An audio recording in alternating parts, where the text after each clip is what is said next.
Zaatari refugee camp in the north of Jordan, currently host to more than 80,000 Syrian refugees.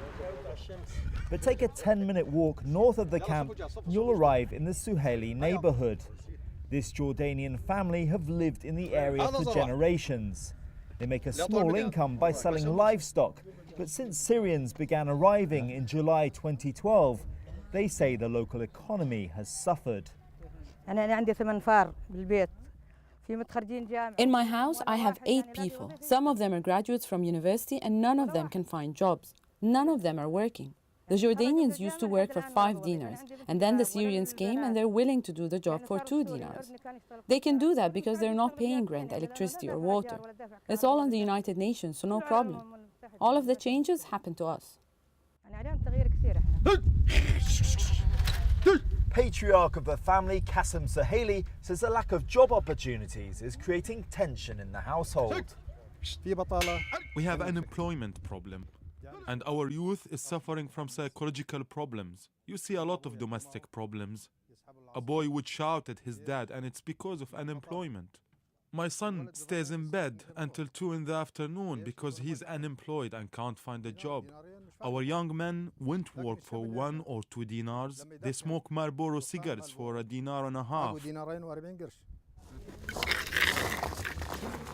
But the United Nations Development Programme is working closely with host Jordanian communities to address the problem.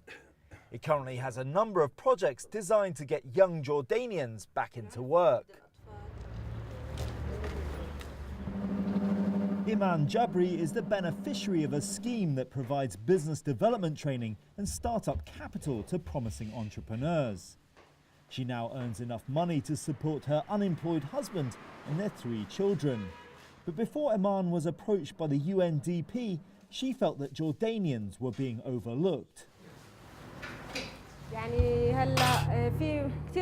A lot of Jordanian families needed the aid, and the Syrians were getting all of it.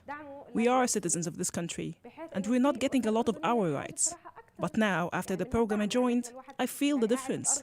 This is the project to empower Jordanians. They didn't tell us we have to employ Syrians. It is by Jordanians, and we hire Jordanians.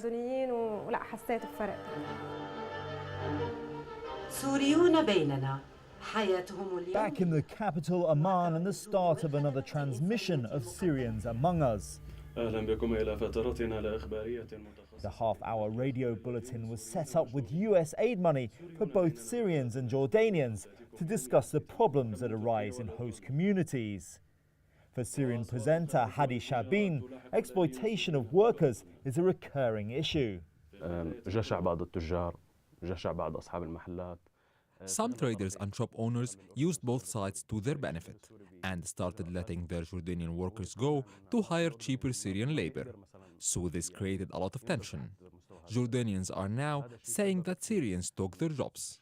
But we are trying here in the radio program to reach out to people and explain this, because both sides are being used by these greedy people. But for refugees in Jordan, finding work isn't as straightforward as it sounds. Syrians require a permit to work, and with cutbacks in food aid, it's leaving skilled workers in a catch-22 situation.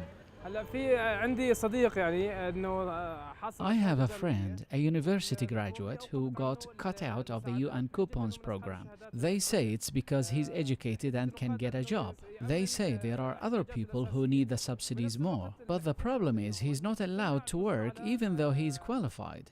So right now he has no income at all. It's a very tough economic situation.